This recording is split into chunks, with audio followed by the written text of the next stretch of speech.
ಅದು ಎಲ್ಲ ಗೊಂದಲ ಇರೋದ್ರಿಂದ ಈ ಸರ್ಕಾರ ಕೆಲವೇ ದಿವಸಗಳಲ್ಲಿ ಪತನ ಆಗುವುದು ನಿಶ್ಚಿತ. ಈ ಸರ್ಕಾರ ಕೆಲವೇ ದಿವಸಗಳಲ್ಲಿ ಪತನ ಆಗುವುದು ನಿಶ್ಚಿತ. ಈ ಸರ್ಕಾರ ಕೆಲವೇ ದಿವಸಗಳಲ್ಲಿ ಪತನ ಆಗುವುದು ನಿಶ್ಚಿತ. ಮತ್ತು ಕರ್ನಾಟಕ ವಿಧಾನಸಭೆ ಚುನಾವಣೆ ಆದ್ರೂ ಆಶ್ಚರ್ಯ ಇಲ್ಲ.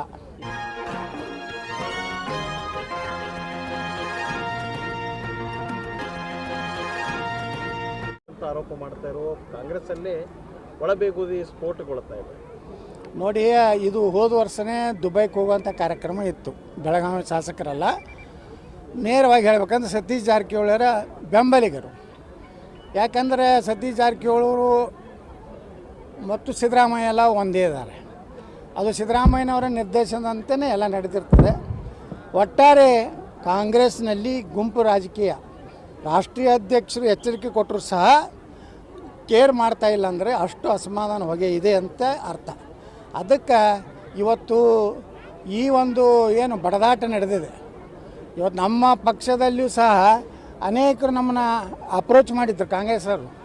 ನಾವೊಂದು ಇಷ್ಟು ಜನ ಬರ್ತೀವಿ, ಈ ಸರ್ಕಾರ ತೆಗೆದು ಹಾಕೋನು, ಗ್ಯಾರಂಟಿ ಯೋಜನೆಗಳಿಂದ ಅಭಿವೃದ್ಧಿ ಆಗ್ತಾಯಿಲ್ಲ, ನಮ್ಮ ಮತಕ್ಷೇತ್ರಕ್ಕೆ ದುಡ್ಡು ಸಿಗ್ತಾಯಿಲ್ಲ ಅಂತ ನಮ್ಮಲ್ಲಿನೂ ನಮ್ಮ ಜೊತೆಗೆ ಅನೇಕ ಶಾಸಕರು ಮಾತಾಡಿದರು.